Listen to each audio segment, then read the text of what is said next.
Shalom Bapak Ibu Saudara yang kami hormati, yang kami cintai dan kami kasihi dalam Tuhan Yesus Kristus. Kita akan segera mulai dengan ibadah pada pagi hari ini. Mari jemaat yang ada di rumah, kita semua yang ada di tempat ini, kita terus mempersiapkan hati kita untuk kita masuk dalam hadirat Tuhan pada pagi hari ini. Mari kita satu di dalam doa. Bapa yang di surga, kami ada di hadirat-Mu pagi ini. Kami siap untuk menikmati hadirat-Mu, kami siap untuk menikmati lawatan-Mu. Hadirlah di tempat ini dan berkaryalah bagi kehidupan kami semua. Kami berdoa untuk jemaat yang ada di rumah, simpatisan yang mengikuti ibadah ini dari rumah. Kami berdoa supaya Engkau Tuhan menyertai, memimpin, mengurapi, bahkan setiap orang yang menyaksikan program ini. Biarlah urapan Tuhan terjadi di dalam kehidupan kami semua. Dan biarlah ibadah pagi ini dapat menjadi berkat buat kami, buat setiap orang yang menyaksikannya. Di dalam nama Tuhan Yesus Kristus, kami berdoa kepada Bapa di sorga. Dan kami siap untuk memulai ibadah pagi ini. Haleluya. Amin. Baik, puji Tuhan. Shalom semuanya. Saudara-saudara yang ada di rumah, mari nikmati hadirat Tuhan, mari nikmati lawatan Tuhan di pagi hari ini. Jangan sia-siakan kesempatan ini, saudaraku. Kita yang ada di rumah, kita akan tetap standby di rumah, kita menikmati hadirat Tuhan. Baik, puji Tuhan, kita akan siapkan hati kita untuk kita akan masuk di dalam kita menyembah Tuhan. Mari beberapa saat kita ada dalam hadirat Tuhan, kita mau merenungkan kasih Tuhan. Kita mau merenungkan kebaikan Tuhan yang Dia nyatakan dalam kehidupan kita semua. Izinkan Dia berkarya untuk melawat seluruh kehidupan kita. Dia baik, sungguh baik bagi kita. Kalau sampai pada saat ini kita masih ada dan kita dilayakkan untuk menikmati hadirat Tuhan, itu membuktikan kasih setia Tuhan yang sangat besar, kasih setia Tuhan yang sangat luar biasa atas kehidupan kita. Terima kasih ya Bapa. Pagi hari ini saya mau mengajak kepada kita semua, mari kita naikkan syukur bagi Dia, sebab Tuhan baik. Haleluya, haleluya, haleluya. Engkau baik Tuhan, Engkau baik, Allah yang setia. Haleluya, kami puji Engkau, kami tinggikan Engkau. Haleluya.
Kami sudah siap bersorak-sorak bagi Engkau.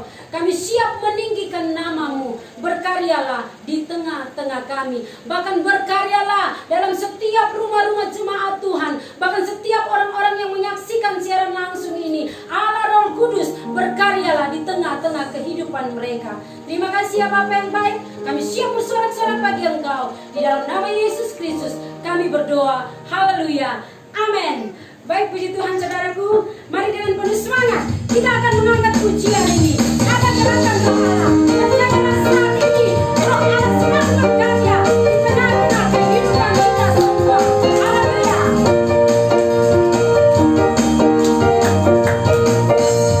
Ada gerakan roh Allah di sini. Ada gerakan roh Allah di sini. Di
Saya yakin dan percaya bahwa kita semua diberkati dengan puji-pujian ini. Saatnya kita akan siapkan hati kita untuk kita akan masuk di dalam mendengarkan kebenaran firman Tuhan. Mari saudara, kembali beberapa saat kita ada dalam hadirat Tuhan dan kita mau siapkan hati kita untuk dibentuk dengan firman Tuhan. Dia baik, Dia sungguh baik bagi kita semua. Di dalam menjalani kehidupan ini tentu ada banyak tantangan yang diperhadapkan di hadapan kita. Tapi yakinlah dan percayalah bahwa hanya firman Tuhanlah yang menjadi solusi bagi kita semua. Di padang gurun sekalipun ada taman Tuhan yang Tuhan sediakan bagi kita semua. Yakin dan imanilah setiap janji-janji Tuhan atas hidup kita.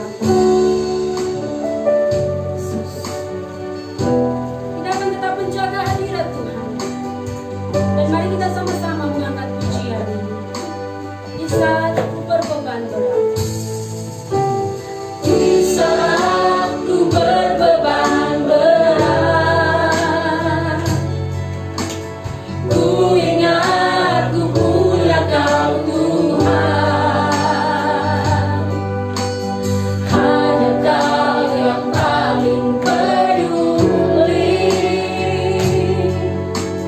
Keadaan yang ku alami di saat ku hilang harapan, di saat ku hilang harapan, ku berlari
memulihkan kehidupan kami.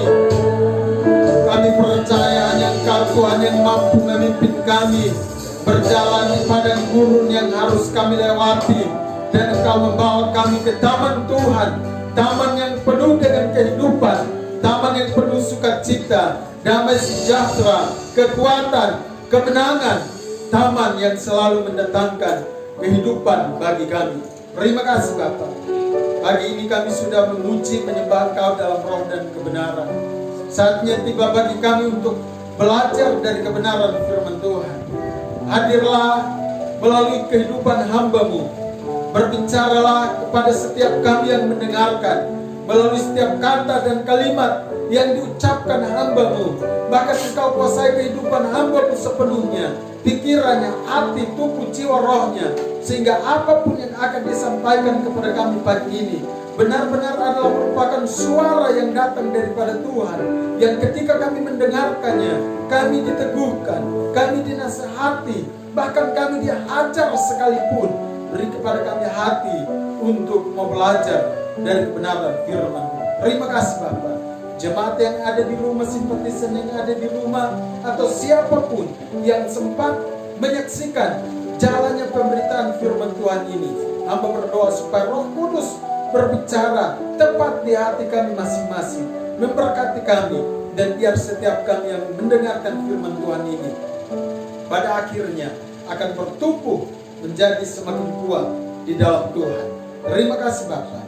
Dengan demikian kami menyerahkan sepenuhnya waktu pemberitaan firman Tuhan pada pagi hari ini ke dalam tangan kasih-Mu. Dalam nama Tuhan Yesus Kristus, firman yang hidup, yang menjadi inti dari pemberitaan renungan firman Tuhan pagi ini, kami berdoa kepada Bapa di sorga, dan kami siap untuk diberkati. Haleluya, haleluya, amin. Shalom saudara-saudara. Bagi jemaat yang ada di rumah, doa dan harapan saya bahwa saudara-saudara juga dalam keadaan sehat selamat, sehat walafiat, dan kita semua bisa mengikuti ibadah pada pagi hari ini dengan penuh sukacita. Puji Tuhan saudara-saudara, pagi hari ini saya akan mengajak saudara-saudara untuk belajar kebenaran firman Tuhan, bertolak dari sebuah topik pentingnya persekutuan bagi orang percaya. Kita akan belajar tentang seberapa pentingnya persekutuan bagi kehidupan saya dan saudara-saudara sebagai pengikut-pengikut Kristus atau sebagai anak-anak Tuhan. Nah saudara, kenapa topik ini menjadi penting bagi saya dan saudara-saudara? Kenapa perlu bagi kita untuk belajar tentang manfaat daripada persekutuan itu bagi kehidupan kita? Paling tidak ada dua alasan, dan mungkin masih ada lebih dari itu. Tetapi melalui kesempatan ini saya ingin untuk mengemukakan dua alasan. Yaitu alasan yang pertama, kenapa penting bagi kita untuk ada di dalam persekutuan atau belajar tentang pentingnya persekutuan adalah supaya sebagai pengikut-pengikut Kristus, sebagai orang-orang percaya, sebagai anak-anak Tuhan, saya dan saudara-saudara memahami pentingnya persekutuan itu bagi kehidupan kita, bagi kesehatan iman kita, bagi pertumbuhan kerohanian kita. Ini adalah merupakan alasan yang pertama. Artinya bahwa ketika kita ingin supaya kehidupan iman kita menjadi sehat dan bertumbuh, maka kita harus tahu bahwa persekutuan itu merupakan salah satu cara yang paling terbaik untuk kita bisa bertumbuh dan memiliki iman yang sehat.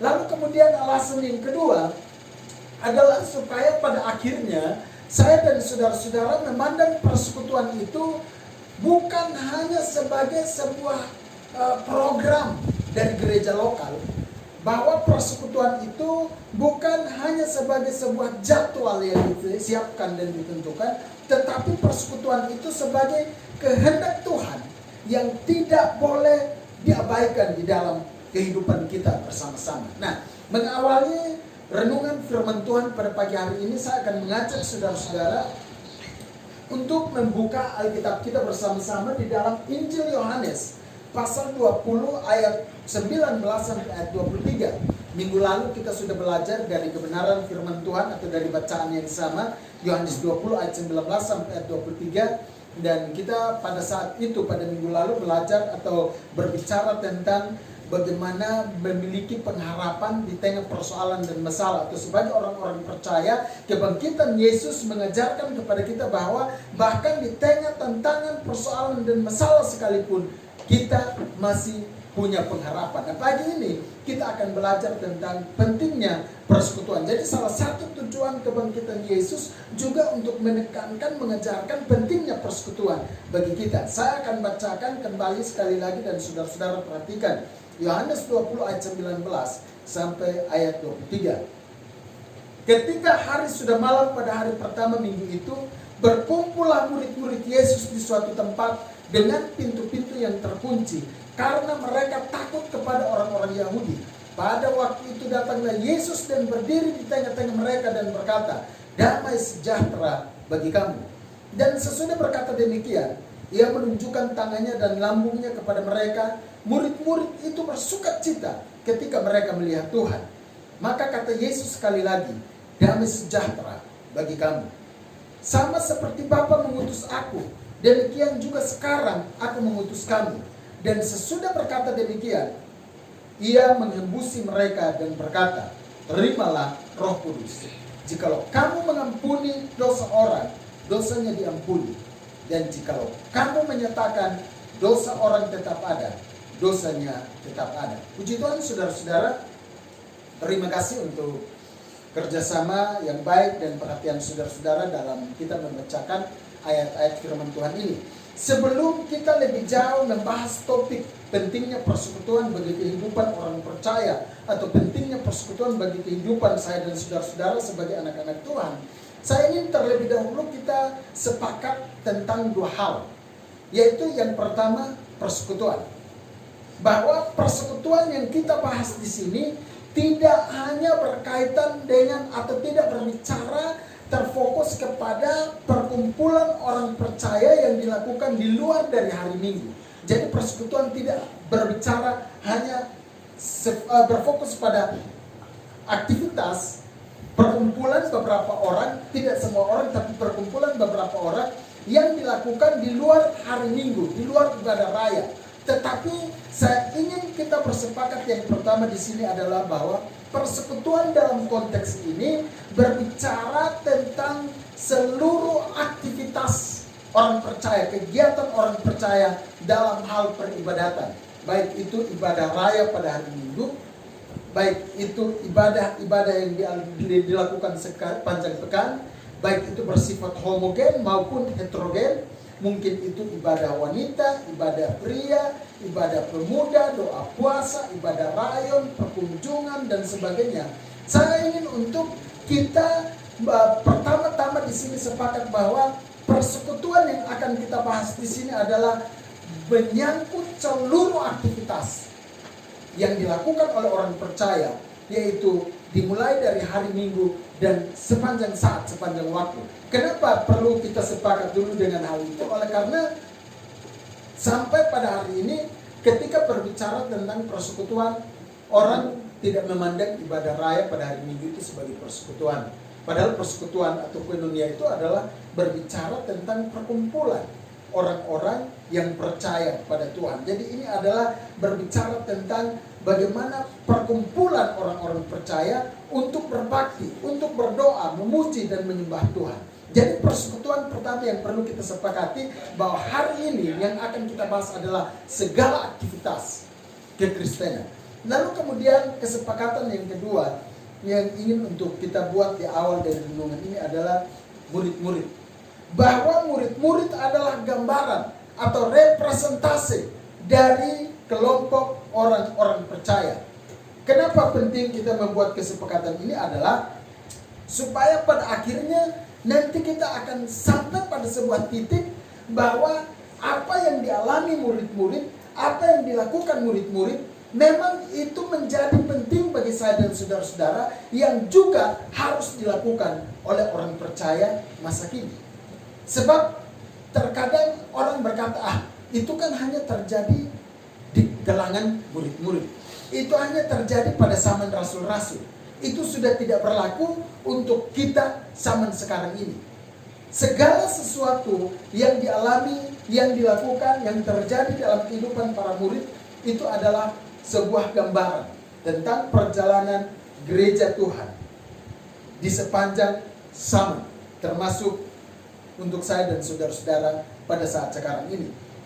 Nah, saudara perhatikan di dalam bacaan tadi bahwa murid-murid harus selalu hidup di dalam persekutuan. Bahkan di dalam masa-masa yang sulit sekalipun, mereka tidak boleh menjauhkan diri dari persekutuan. Di dalam bacaan kita tadi, khususnya pada ayat yang ke-19, di situ menunjukkan kepada kita bahwa ketika hari sudah malam pada hari pertama minggu itu, berkumpullah murid-murid Yesus di suatu tempat dengan pintu-pintu yang terkunci karena mereka takut kepada orang-orang Yahudi. Jadi saudara perhatikan di situ, pada hari pertama minggu itu, waktu hari sudah malam, kata firman Tuhan. Meskipun murid-murid ini berada dalam keadaan takut kepada orang-orang Yahudi, meskipun murid-murid sedang ada dalam keadaan terintimidasi, tetapi murid-murid ini tetap berkumpul. Walaupun pintu-pintu tertutup, walaupun mereka harus secara sembunyi-sembunyi, walaupun mereka secara diam-diam, tetapi mereka tetap berkumpul.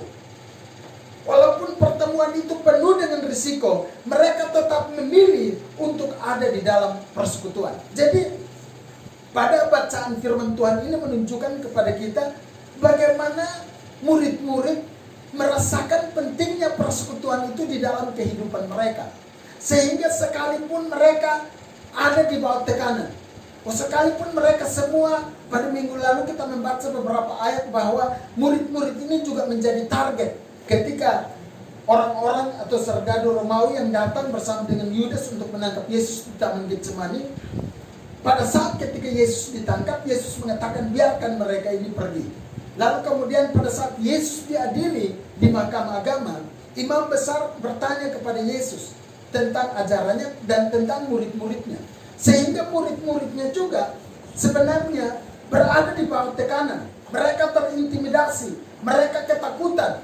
Dan ini terlihat melalui sikap mereka, sikap para murid. Ketika pada hari pertama, pada minggu itu setelah hari Sabat lewat, mereka mengadakan pertemuan, tetapi mereka berada di ruangan yang tertutup, pintu-pintu terkunci. Dan sekalipun situasi seperti itu, tidak menghambat para murid ini untuk terus hidup atau berada di dalam persekutuan bersama-sama. Nah, tentu muncul pertanyaan buat saya dan saudara-saudara di sini adalah, kenapa persekutuan begitu penting bagi yang namanya seorang murid? Kenapa persekutuan begitu penting bagi murid-murid pada saat itu? Kenapa persekutuan juga akan menjadi begitu penting bagi saya dan saudara-saudara? Sehingga pada pagi hari ini kita belajar tentang pentingnya persekutuan bagi kehidupan kita.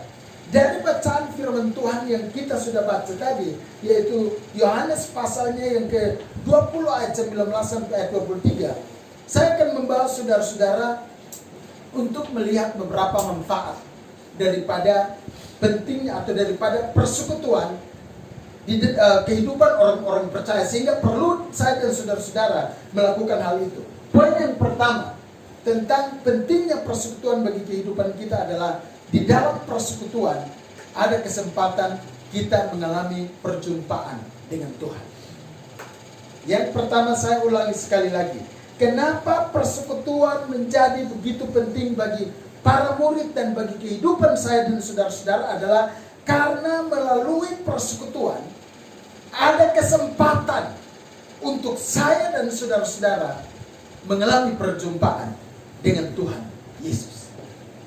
Kita membuat perbandingan terbalik. Thomas adalah salah satu dari para murid yang pada hari pertama minggu itu tidak ada dalam persekutuan. Pertanyaannya adalah, apakah Thomas pada hari itu mengalami perjumpaan dengan Tuhan? Apakah pada hari itu Thomas berjumpa dengan Yesus? Tidak. Dia kehilangan kesempatan untuk berjumpa dengan Yesus. Kenapa? Karena dia tidak ada di dalam persekutuan. Dia keluar dari persekutuan.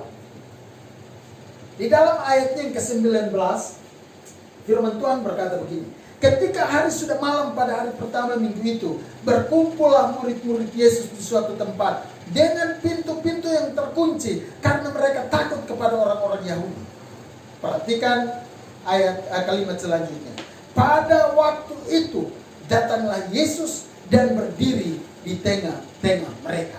Walaupun mereka dalam keadaan takut, walaupun mereka membatasi diri dengan menutup pintu, jendela, dan semua akses masuk ke dalam ruangan, tertutup semua. Tetapi pada saat mereka berkumpul bersama-sama, disitulah Yesus hadir. Mungkin saudara masih ingat ayat ini. Matius pasal 18 ayat yang ke-20. Yesus berjanji, sebab di mana 2 atau 3 orang berkumpul dalam namaku, di situ aku ada di tengah-tengah mereka. Ini adalah janji Yesus. Selama dia masih ada bersama dengan para murid, dia mengajarkan kepada mereka, dia berjanji kepada mereka bahwa kalau ada 2 atau 3 orang berkumpul dalam namaku, aku akan ada bersama-sama dengan mereka. Dan pada hari pertama setelah Yesus bangkit dari kematian, Yesus membuktikan janji tersebut di dalam Matius pasal 18 ayat yang ke-20. Pada saat murid-murid berkumpul, walaupun pintu-pintu tertutup, walaupun tidak ada jalan masuk ke dalam ruangan itu karena saking takutnya para murid, tetapi Yesus, dia yang sudah berjanji, dia yang sudah membuat pernyataan bahwa kalau ada 2 atau 3 orang berkumpul dalam namaku, di situ aku ada. Pada hari itu, ketika para murid berkumpul, dia datang dan ada di tengah-tengah mereka.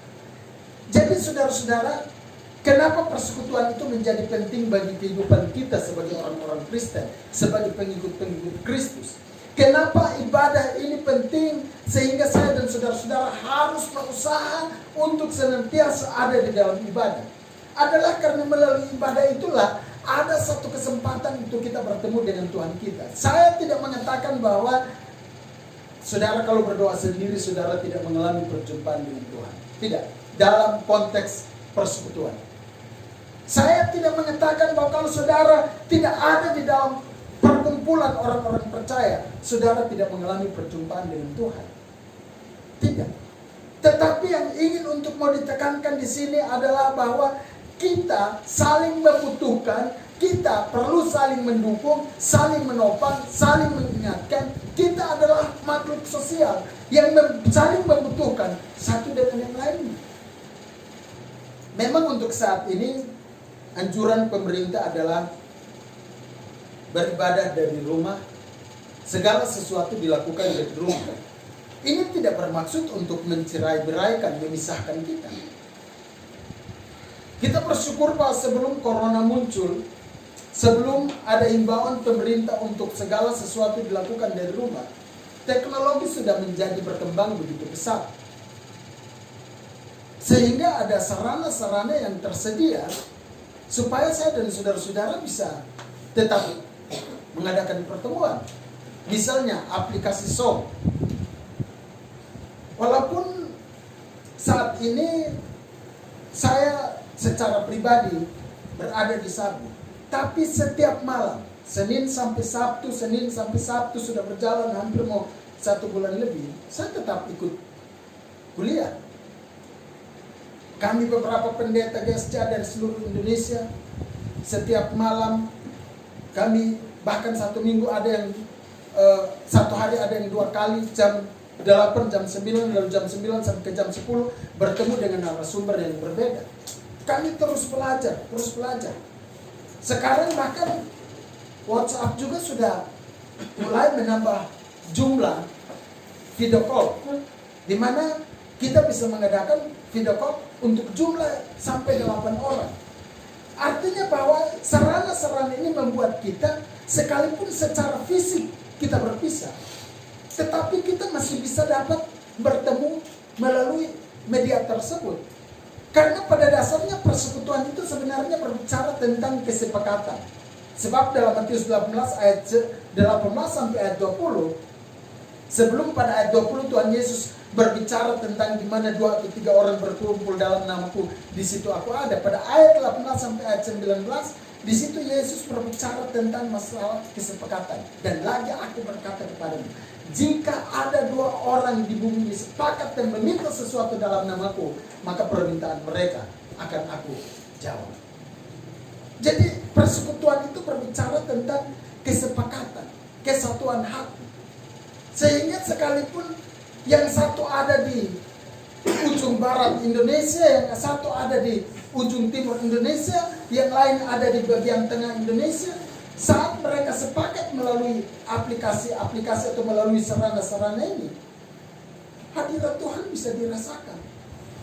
Kami bisa berdoa untuk bangsa dan negara dengan masing-masing berada di tempatnya sendiri, di pulau-pulau, di provinsi-provinsi. Dan semuanya itu memungkinkan. Tetapi saya hanya ingin menekankan bahwa poin pertama pentingnya persekutuan kita melalui pelajaran firman Tuhan pagi hari ini adalah bahwa melalui persekutuan ada kesempatan, ada kemungkinan saya dan saudara-saudara mengalami perjumpaan dengan Tuhan.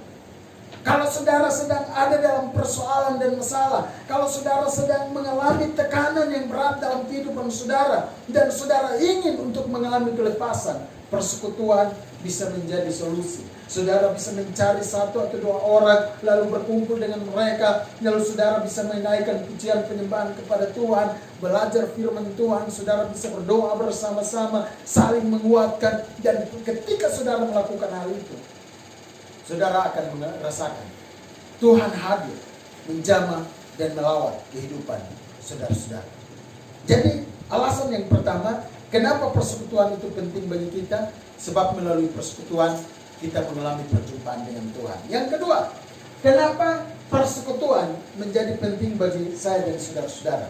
Yang kedua adalah karena di dalam persekutuan kenyataan tentang Kristus disingkapkan. Di dalam persekutuan, kita akan belajar untuk semakin mengenal siapa Tuhan kita.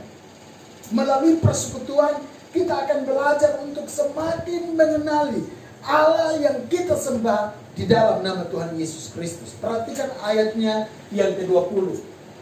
Firman Tuhan berkata, dan sesudah berkata demikian, ia menunjukkan tangannya dan lambungnya kepada mereka. Murid-murid itu bersukacita ketika mereka melihat Tuhan. Jadi saudara perhatikan bagian awal dari ayat ini. Dan sesudah Yesus mengatakan damai sejahtera bagi kamu, ia kemudian menunjukkan tangannya dan lambungnya kepada murid-murid. Pertanyaannya, apakah Thomas yang tidak ada di dalam persekutuan pada saat itu juga bisa melihat hal itu? Tidak. Thomas tidak bisa melihat tangan yang berlubang paku. Thomas tidak bisa melihat lambung yang tertikam. Thomas tidak bisa melihat wajah dan rupa dari Yesus. Kenapa? Karena dia tidak ada di persekutuan. Pada saat dia hilang dari persekutuan, selain dia tidak dapat bertemu dengan Tuhan, dia juga tidak memiliki kesempatan untuk mengenal Tuhannya semakin lebih dalam dan lebih dalam lagi. Yohanes pasal 1 ayat 1 firman Tuhan berkata, pada mulanya adalah firman, firman itu bersama-sama dengan Allah, dan firman itu adalah Allah. Nanti kalau kita baca di Yohanes 1 ayat 1 sampai kepada ayat 14, di sana akan dikatakan bahwa firman itu datang ke dalam dunia, menjadi manusia, dan berdiam di antara saya dan saudara-saudara. Artinya, Yesus adalah firman itu. Sehingga ketika kita ada dalam persekutuan, baik itu ibadah raya maupun kegiatan-kegiatan peribadatan sepanjang minggu, pada saat ada firman Tuhan yang diseringkan kepada saya dan saudara-saudara, maka pada saat itulah kenyataan dan bukti-bukti Alkitabiah tentang Allah Tritunggal disingkapkan bagi saya dan saudara-saudara. Sehingga kita akan semakin diteguhkan, kita akan semakin dikuatkan. Pada saat kita melihat bukti-bukti itu, kita akan semakin bertambah teguh di dalam Tuhan. Tadi malam ketika kami ada dalam pelajaran SOM, kami belajar tentang manuskrip. Seorang hamba Tuhan dari Jakarta mengajarkan hal itu, dan kemudian dia memberikan kepada kami, dia menyampaikan kenyataan-kenyataan tentang Alkitab kita, kitab suci kita. Walaupun sekarang ada orang yang mengatakan bahwa, atau ada pihak sebelah yang mengatakan bahwa Alkitab kita ini sudah tidak asli lagi. Tetapi berdasarkan manuskrip-manuskrip yang ada, semuanya itu saling berkoneksi, berhubungan. Sebab untuk sampai ditentukan apakah ini benar-benar firman Tuhan atau tidak, ini adalah benar-benar firman yang berasal dari Tuhan atau tidak, itu melalui sejumlah pengujian internal, pengujian eksternal, dan kemudian berdasarkan catatan-catatan sejarah. Jadi mereka akan melihat antara manuskrip yang satu dengan manuskrip yang lain.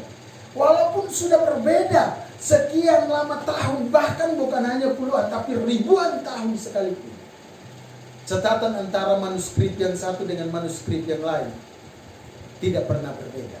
Selalu saling terkoneksi. Sehingga membuktikan bahwa Alkitab kita sampai hari ini tetap asli. Memang terjemahannya ke dalam bahasa Indonesia, tulisannya menggunakan huruf Latin, tetapi isinya tetap adalah merupakan firman daripada Tuhan. Bahkan kemudian Pak Pendeta Ditya mengatakan, kalau sampai ada orang yang meragukan isi dari kitab suci kita, bilang saja ke mereka, kalau Anda sudah baca P52, silahkan. Tapi kalau belum, browsing di Google, cari tahu apa itu P52. Nah, ternyata P52 itu adalah sekitar 1000 lebih tahun manuskrip. Itu masih sama seperti Alkitab yang kita pegang hari ini. Isinya sama, tidak ada perbedaan. Jadi ketika firman Tuhan disampaikan seperti saat sekarang saya sedang berkhotbah, atau ketika ada hamba-hamba Tuhan dimanapun dari organisasi gereja manapun sedang menyampaikan firman Tuhan, maka firman Tuhan itu sedang menyingkapkan kenyataan tentang Allah Tritunggal kita. Dan pada saat kebenaran firman Tuhan ini disampaikan, ketika saya dan saudara-saudara ada di dalam persekutuan dan terus belajar firman Tuhan, maka disitulah kita akan semakin mengenal Tuhan kita dengan lebih jelas dan lebih nyata lagi. Dan di dalam bacaan firman Tuhan tadi, ayatnya yang ke-20, setelah Tuhan Yesus menunjukkan tangannya, lambungnya, atau dengan kata lain, setelah pribadi Tuhan semakin menjadi nyata bagi kehidupan para murid, apa yang terjadi? Ayat 20 bagian terakhir dikatakan murid-murid itu bersukacita ketika mereka melihat Tuhan. Saya dan saudara-saudara akan semakin diubahkan, akan semakin dikuatkan, akan semakin bersukacita. Bahkan kehidupan kerohanian kita akan semakin meningkat kualitasnya ketika kita ada di dalam persekutuan dan kita terus belajar tentang kebenaran firman Tuhan. Kita terus belajar tentang Tuhan kita. Jadi poin yang pertama, kenapa persekutuan itu penting? Sebab ada kemungkinan atau ada kesempatan kita berjumpa dengan Tuhan. Yang kedua, kenapa persekutuan itu penting? Kita tidak hanya berjumpa dengan Tuhan, tapi hal-hal yang berkaitan dengan Tuhan, kasihnya, sifatnya, kebaikannya, semua tentang Tuhan disingkapkan buat saya dan saudara-saudara melalui persekutuan. Poin yang ketiga, kenapa persekutuan itu menjadi penting bagi saya dan saudara-saudara? Yang ketiga, pada ayat 19b sampai ayat 22 menunjukkan kepada kita bahwa melalui persekutuan orang percaya mengalami pemulihan demi pemulihan di dalam kehidupan mereka. Saya baca dari bagian B ayat 19. Pada waktu itu datanglah Yesus dan berdiri di tengah-tengah mereka dan berkata, damai sejahtera bagi kamu. Dan sesudah berkata demikian, ia menunjukkan tangannya dan lambungnya kepada mereka. Murid-murid itu bersukacita ketika mereka melihat Tuhan. Maka kata Yesus sekali lagi, damai sejahtera bagi kamu. Sama seperti Bapa mengutus aku, demikian juga sekarang aku mengutus kamu. Ayat 22, dan sesudah berkata demikian, ia mengembusi mereka dan berkata, terimalah Roh Kudus. Jadi saudara-saudara, perhatikan kenyataan-kenyataan yang didapatkan dari ayat ini. Bahwa melalui persekutuan, kehidupan saya dan saudara-saudara sebagai orang-orang percaya akan terus mengalami pemulihan demi pemulihan. Tidak bisa dipungkiri bahwa dalam menjalani kehidupan sehari-hari, kita terus dibebani dengan begitu banyak persoalan dan masalah. Kita dibebani dimulai dari urusan dalam rumah tangga bagi yang sudah berkeluarga. Jangan pikir yang belum berkeluarga juga tidak dibebani. Dibebani dengan kira-kira mau pilih yang mana. Sebab terlalu banyak pilihan. Lalu kemudian kita dibebani dari pekerjaan. Kita dibebani dari persoalan yang bersifat individual, bahkan yang bersifat global, yang bersifat umum. Hal yang menyerang pribadi kita maupun yang secara bersama-sama dihadapi dan dialami oleh bangsa kita. Misalnya corona saat ini. Kehidupan kita setiap saat, setiap waktu dibebani dengan cara demikian. Saya ingin memberi nasihat sebelum saya melanjutkan pelajaran ini buat kita.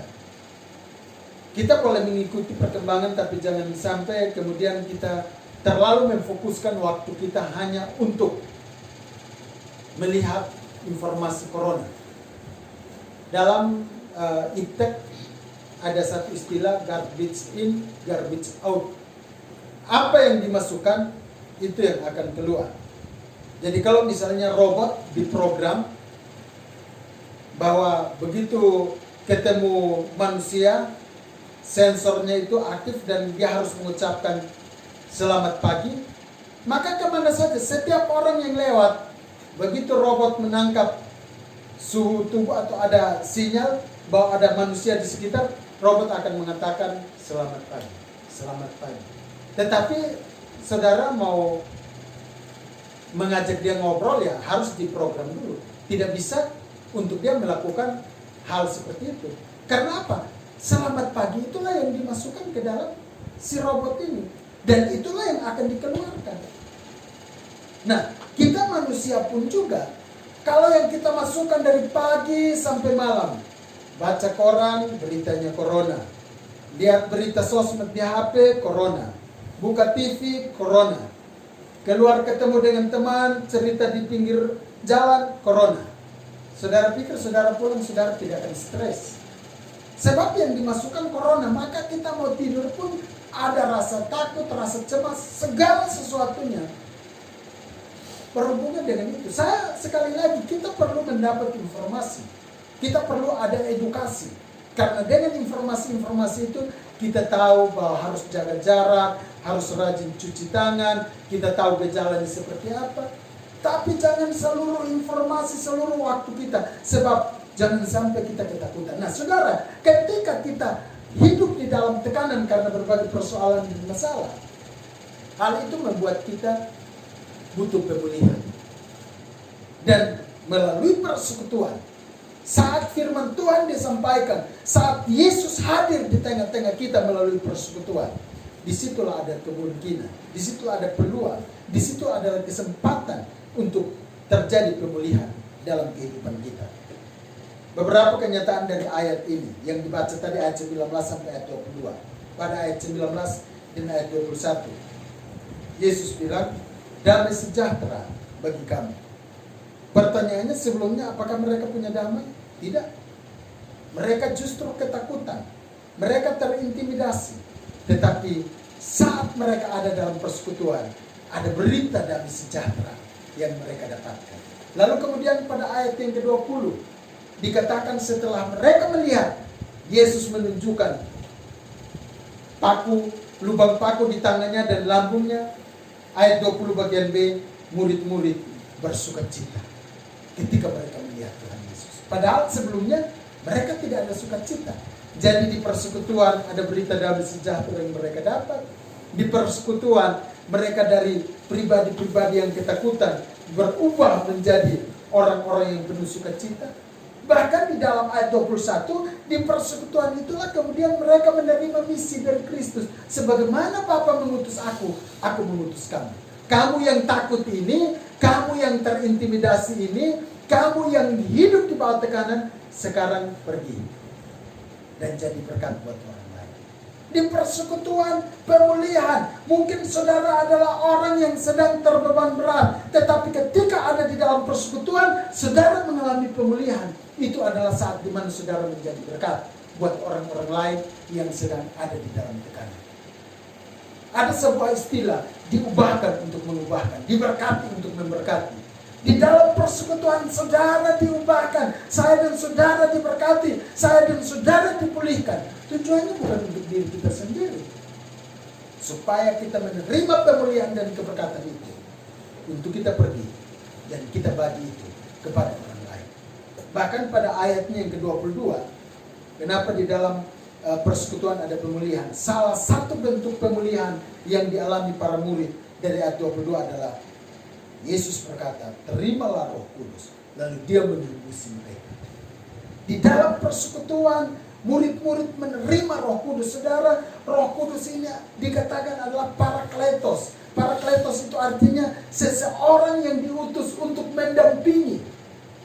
Mendampingi ini artinya saudara mau kemanapun, ke lubang sekalipun, ke hutan sekalipun, di atas gunung sekalipun, kemana sekalipun, dia akan selalu menyertai dan mendampingi saya dan saudara-saudara. Nah, kalau kehadiran Roh Kudus, Parakletos itu menyertai, mendampingi untuk selalu ada bersama-sama dengan kita, kenyataan ini menunjukkan bahwa sakit hati yang sedang saudara alami itu, saudara tidak sendirian alami hal itu. Pergumulan yang sedang saudara alami, saudara tidak sendirian mengalami pergumulan itu. Duka yang saudara alami, segala tekanan, persoalan dan masalah yang saudara alami, saudara tidak sedang sendirian. Ada satu pribadi, Parakletos namanya, itu Roh Kudus, yang diutus untuk ada, menyertai, mendampingi, memimpin saya dan saudara-saudara. Kenapa kita tidak merasakan kehadirannya? Sebenarnya bukan dia tidak ada, tapi kitalah yang kurang memberi ruang, waktu, bahkan kita yang kurang dekat untuk merasakan kehadirannya dalam kehidupan kita. Nah, semua ini, damai, sukacita, misi penginjilan, Roh Kudus diberikan pada saat murid-murid ada di dalam persekutuan. Pertanyaannya, apakah Thomas yang tidak hadir dalam persekutuan pada saat itu juga menerima damai? Tidak. Mendapatkan Roh Kudus? Tidak. Dia bersukacita? Tidak. Malah ketika dia pulang dan kemudian murid-murid lain cerita bahwa, Bu, kami ada dapat lihat Tuhan. Bro, kami ketemu Yesus. Thomas bilang, saya tidak akan percaya. Sebelum saya taruh jari di lubang paku, sebelum saya kasih masuk tangan ke dalam lambungnya, saya tidak akan percaya. Memang kekristenan model Thomas ini juga ada baiknya. Minggu depan kita bisa belajar khusus tentang Thomas. Kekristenan seperti Thomas itu. Karena ada sisi positifnya walaupun juga ada negatifnya. Tapi itu nanti minggu depan baru kita bahas. Nah, saudara perhatikan hal ini. Bahwa ketika dia tidak ada dalam persekutuan, dia tidak memiliki kesempatan untuk dapat mengalami apa yang dialami oleh para murid. Tidak ada Roh Kudus dalam kehidupannya. Tetapi para murid yang ada di persekutuan mengalami hal itu. Itulah sebabnya firman Tuhan mengingatkan saya dan saudara-saudara dalam Ibrani 10 ayat 25 untuk jangan menjauhkan diri dari pertemuan-pertemuan ibadah. Misalnya Ibrani 10 ayat 25 berkata, janganlah kita menjauhkan diri dari pertemuan-pertemuan ibadah kita seperti dibiasakan oleh beberapa orang, tetapi marilah kita saling menasihati dan saling giat melakukannya menjelang hari Tuhan yang mendekat. Dalam terjemahan yang lain, bahasa Indonesia masa kini dikatakan, hendaklah kita tetap berkumpul bersama-sama dan jangan lalai seperti orang lain. Di dalam versi mudah dibaca dikatakan, kita seharusnya tidak berhenti untuk berkumpul. Artinya bahwa persekutuan ini harus terus kita lakukan di dalam kehidupan kita. Kita harus senantiasa mengambil kesempatan dan waktu untuk ada di dalam persekutuan. Kenapa? Sebab persekutuan itu memiliki manfaat yang besar. Ada kesempatan kita bertemu dengan Tuhan. Ada kesempatan kita berjumpa dengan gembala atau para pimpinan, orang tua rohani, bapak rohani, mama rohani, kakak rohani, adik rohani. Kita bisa bertemu di situ dan kita bisa saling melayani, saling menguatkan, saling mengingatkan, saling mendoakan. Itu adalah manfaat-manfaat daripada kita ada di dalam persekutuan. Oleh karena itu, saya menasihati saudara-saudara di akhir daripada renungan firman Tuhan ini. Mari selalu ambil kesempatan, kapanpun dan dimanapun. Selalu ambil kesempatan untuk bersekutu. Mungkin di rumah, bersama dengan keluarga, suami, istri, anak-anak atau orang tua dan anak. Atau mungkin saudara punya waktu yang luar, datang ke saudara seiman, berkumpul di sana-sana, dia bersama-sama di sana, lalu kemudian saling menguatkan. Karena persekutuan memiliki manfaat yang besar. Jika saja pada saat itu, di bawah tekanan murid-murid masih mencari kesempatan untuk berkumpul, maka saya menganjurkan kita yang saat ini, walaupun kita tidak sedang menghadapi tekanan yang sangat berat, tapi teruslah bersekutukan. Disitulah pemulihan demi pemulihan terjadi dalam kehidupan kita. Puji Tuhan, kiranya kita diberkati pada pagi hari ini. Mari kita tunduk sebentar di hadirat Tuhan. Terima kasih Pak. Kita nyanyikan satu pujian saat berdoa, Tuhan menjawab.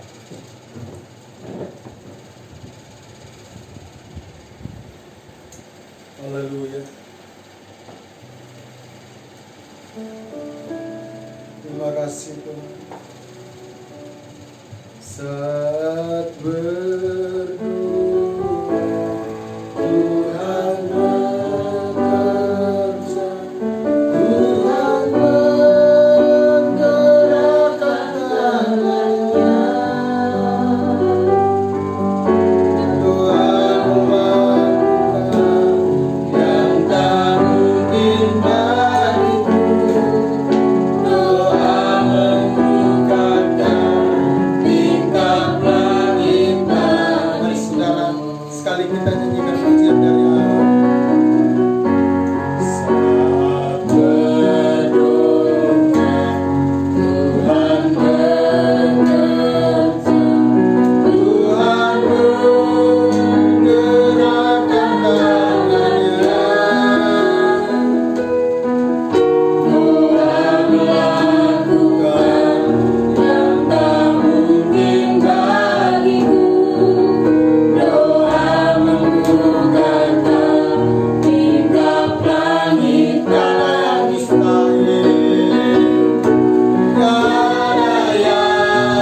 kami sedang diperhadapkan pada situasi yang tidak nyaman. Kami diperhadapkan pada situasi yang membuat kami lebih banyak berdiam diri di rumah. Tetapi kebenaran firman Tuhan pagi ini, belajar dari para murid, menunjukkan kepada kami betapa pentingnya persekutuan bagi kami sebagai orang-orang percaya. Maka dari itu hamba berdoa buat semua umat Tuhan, baik itu jemaat maupun simpatisan GSJ Iman Sejati. Bahkan hamba berdoa untuk setiap orang-orang percaya yang sedang menyaksikan program ini, supaya kami mulai belajar menghargai waktu-waktu kami, belajar menghargai persekutuan itu bagi kami. Dan akhirnya kami membuat keputusan untuk di tengah situasi dan keadaan yang tidak nyaman dan tidak memungkinkan ini, kami menyisihkan waktu dan kami boleh dapat berkumpul walaupun dengan jumlah yang terbatas untuk terus berdoa, memuji dan menyembah Engkau. Sebab hanya di dalam persekutuan kami mengalami perjumpaan. Di dalam persekutuan kenyataan tentang Allah kami disingkapkan, dan di dalam persekutuan pemulihan terjadi di dalam kehidupan kami hari lepas hari. Bapa, tolong kami semua. Hamba berdoa buat situasi yang sedang terjadi saat ini. Beri kekuatan dan hikmat buat para pemimpin bangsa kami, supaya mereka tetap mengambil keputusan-keputusan yang bijaksana dan strategis bagi masyarakat. Kami berdoa untuk para pemimpin agama, tokoh-tokoh umat. Tuhan tolong kami, supaya kami juga tetap berjalan di dalam terang firman-Mu. Kami berdoa dan kami menyerahkan tenaga medis. Tuhan tolong mereka yang berada di garda depan untuk memberikan perlindungan dan pelayanan bagi para pasien COVID-19. Hikmat dan perlindungan Tuhan atas mereka. Para pasien pun kami serahkan, baik ODP, PDP maupun yang positif, supaya Tuhan menolong mereka saat mereka berseru memanggil nama-Mu. Bawa kami untuk segera keluar dari situasi dan kondisi. Terima kasih Bapak. Kami berdoa untuk masyarakat umum yang terkadang keras kepala dan tidak mau taat dan tidak dengar. Tuhan ubahkan, tegur mereka dan ubahkan mereka. Dan kami berdoa supaya di tengah situasi dan keadaan seperti ini, Injil terus diberitakan, pekerjaan Tuhan terus berkembang, banyak orang terus dijangkau bagi kemuliaan. Dalam nama Tuhan Yesus Kristus, kami berdoa dan kami bersyukur kepada Bapa di sorga. Meneraikan firman Tuhan dalam hati dan kehidupan kami semua. Kami puji nama-Mu. Haleluya. Amin. Puji Tuhan, saudara-saudara. Selanjutnya pagi hari ini, doa kami. Kita akan menyanyikan pujian doa.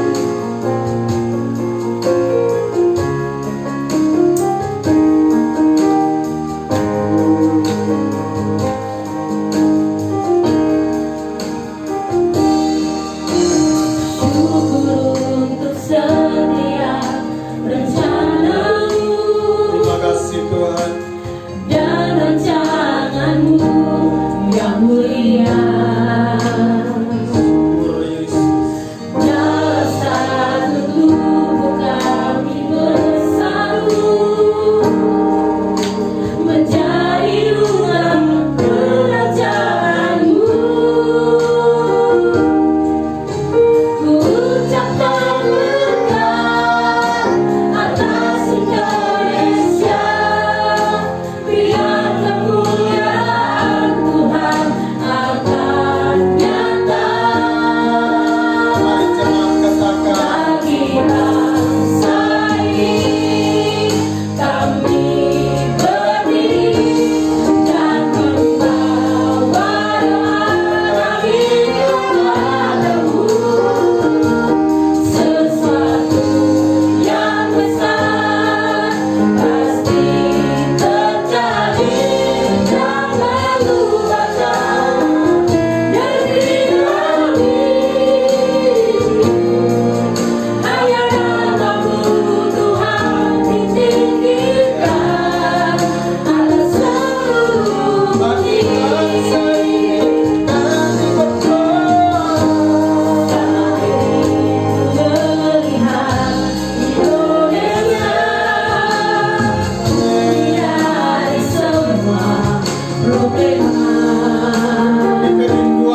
kerinduan kami, ini harapan kami, bahwa sesuatu yang besar pasti bahkan sedang terjadi di bangsa kami dan bahkan untuk bangsa-bangsa. Terima kasih Bapak. Akhir dari ibadah ini, hamba berdoa kembali untuk bangsa kami, untuk Provinsi NTT, untuk Kabupaten Saburai Jua. Engkau memberkati. Hamba berdoa untuk pekerjaan Tuhan secara khusus di GSC Iman Sejati. Engkau Tuhan turun tangan dan berkarya. Hamba berdoa untuk setiap jemaat simpatisan, bahkan mereka yang sedang menyaksikan ibadah online ini. Berkat-Mu turun atas kehidupan mereka, para pelayan altar, semua kami, Tuhan memberkati kehidupan kami bersama-sama. Pergumulan kami, rumah tangga kami, pekerjaan kami, kesehatan kami, semuanya diberkati di dalam nama Tuhan Yesus Kristus.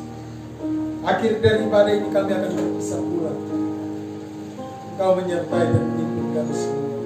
Bahkan jemaat yang berulang tahun di sepanjang minggu ini, berkat dan pemeliharaan Tuhan dinyatakan atas kehidupan mereka. Terima kasih Bapak.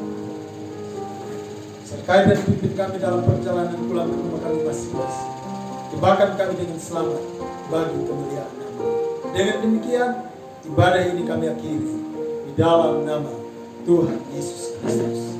Kekasih-kekasih Tuhan, jemaat di rumah, simpatisan di rumah, dan yang ada di alam, dengan mengangkat tangan kepada Tuhan, pulanglah sambil menerima anugerah berkat damai dan sejahtera dari Allah yang adalah Bapa, cinta kasih dari Yesus Kristus Tuhan Sang Juru Selamat, dalam penyertaan persekutuan penghiburan Allah Roh Kudus, kiranya menyertai kita sekalian, dimulai dari saat sekarang sampai ujung jalan kita masing-masing, bahkan sampai hari Maranatha, Yesus datang kembali menjemput cala ini. Seluruh berkat ini kami sambut dan terima, sambil kami yang ada dan yang percaya serta diberkati. Bersama-sama kami katakan amin. Ketiga, shalom. Mari kita berdoa.